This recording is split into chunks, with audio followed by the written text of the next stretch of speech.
Assalamualaikum warahmatullahi wabarakatuh. Dan hai semua, nama saya Siti Farah binti Faisal, memegang kad matriks BQ 24110068. Hari ini saya akan menceritakan tentang pengalaman yang sangat bermakna dalam hidup saya, pengalaman yang sukar untuk saya lupakan, yaitu pengalaman kegagalan akademik.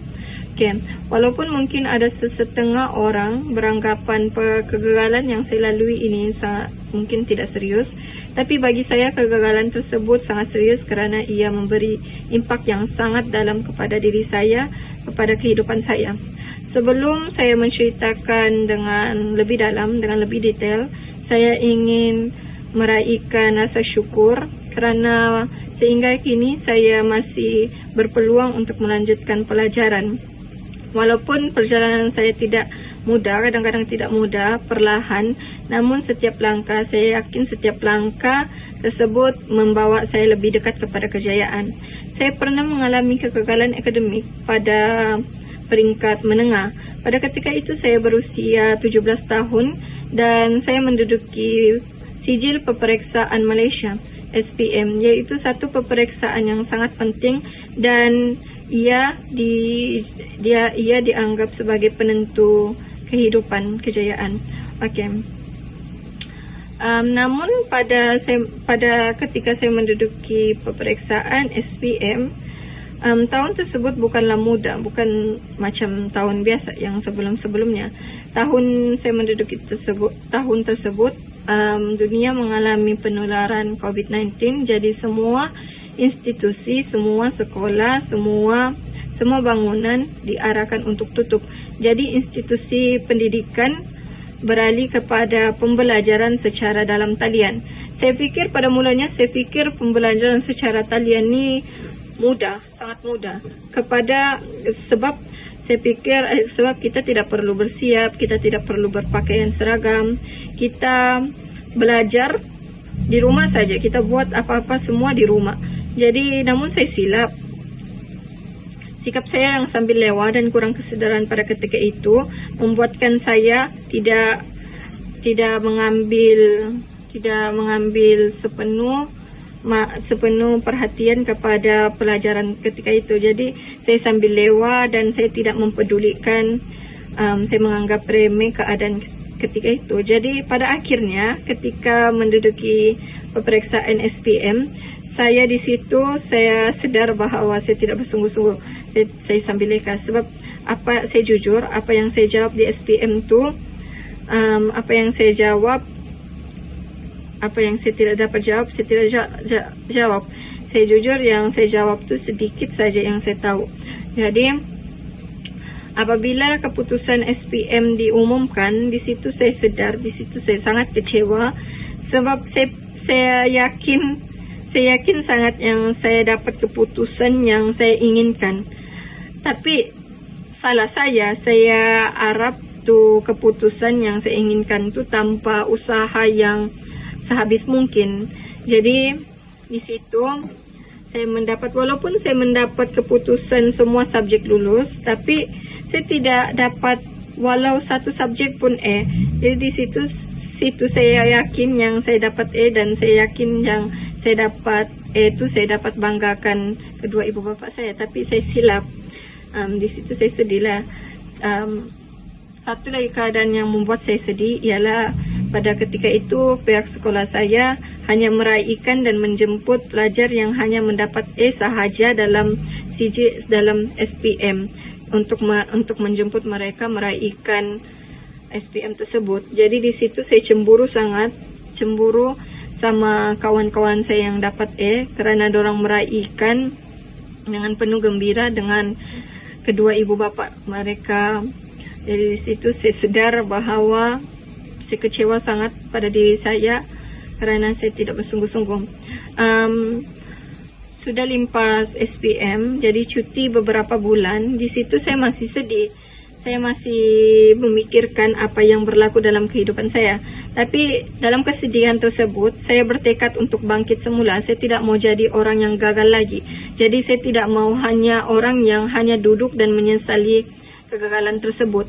Saya mau bangkit dan saya mau tunjuk yang diri saya mampu untuk bangkit semula. Jadi salah satu inspirasi saya untuk bangkit juga adalah kakak saya. Kakak saya umur dia tidaklah sangat jauh dengan saya, 2 tahun saja. Jadi dia ini seorang yang berusaha dan cemerlang dalam akademik. Jadi dia pun ada bagi saya motivasi, ada bagi saya didikan. Jadi dia bagi saya motivasi untuk saya melanjutkan pelajaran saya di peringkat seterusnya. Daripada inspirasi tersebut, saya bertekad untuk melanjutkan pelajaran di peringkat tingkatan 6 Maktab Sabah. Saya ikut macam dia punya jalan. Jadi saya ambil pusat tingkatan 6 Maktab Sabah tu, walaupun ada orang cakap pusat tingkatan 6 Maktab Sabah tu susah untuk kita peroleh apa yang kita mau, tapi saya tidak mau jadikan sebuah kata-kata orang tu betul. Jadi memang saya sendiri pun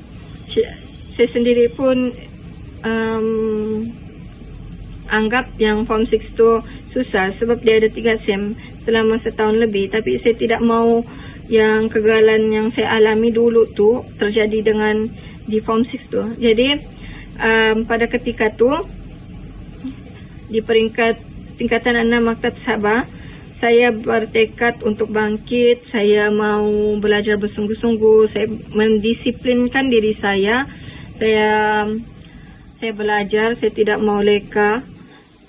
Jadi pada akhirnya saya berjaya tamat di peringkat tingkatan 6 Maktab Sabah dan akhirnya saya memperolehi 3.34 PNJK daripada 4 pointer. Di situ saya sangatlah happy kerana usaha yang saya buat semua tu akhirnya berbaloi.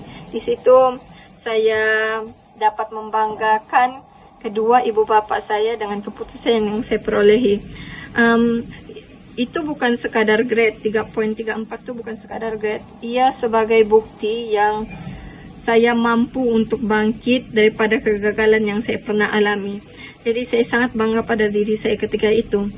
Jadi daripada pengalaman tersebut juga, daripada pengalaman yang first di peringkat menengah, saya belajar bahawa untuk mencapai sesuatu keinginan yang kita mau sangat tu, kita perlu berusaha sehabis mungkin.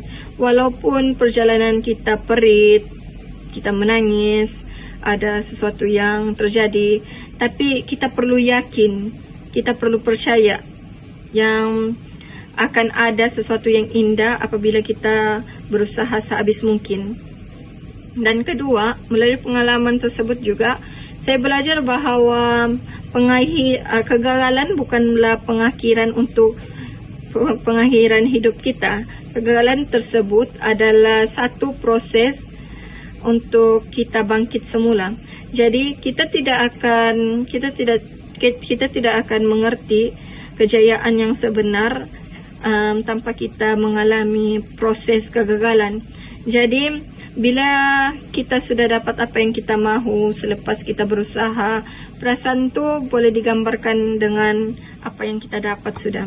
Jadi selagi mana kita hidup, selagi mana kita diberi peluang oleh Allah, kita perlulah sehabis mungkin berusaha, tawakal, doa. Dan dari sana kita akan dapat sesuatu yang indah yang kita mahu selama ini. Kesimpulannya, saya ingin berpesan kepada sesiapa sahaja yang mengalami kegagalan dalam pendidikan, kejayaan, kehidupan, jangan jadikan kegagalan tersebut sebagai penghujung. Kita jadikan kegagalan sebagai proses kita untuk bangkit lagi. Selagi mana kita hidup, selagi mana kita diberi peluang, kita perlu bangkit. Jadi hari ini saya berdiri dengan lebih yakin. Saya bukanlah sempurna sangat, tapi saya sangat bangga dengan diri saya sebab saya mampu untuk bangkit semula daripada kegagalan yang saya sangat saya sangat tidak dapat lupakan. Jadi terima kasih kerana mendengar cerita daripada pengalaman yang pernah saya lalui.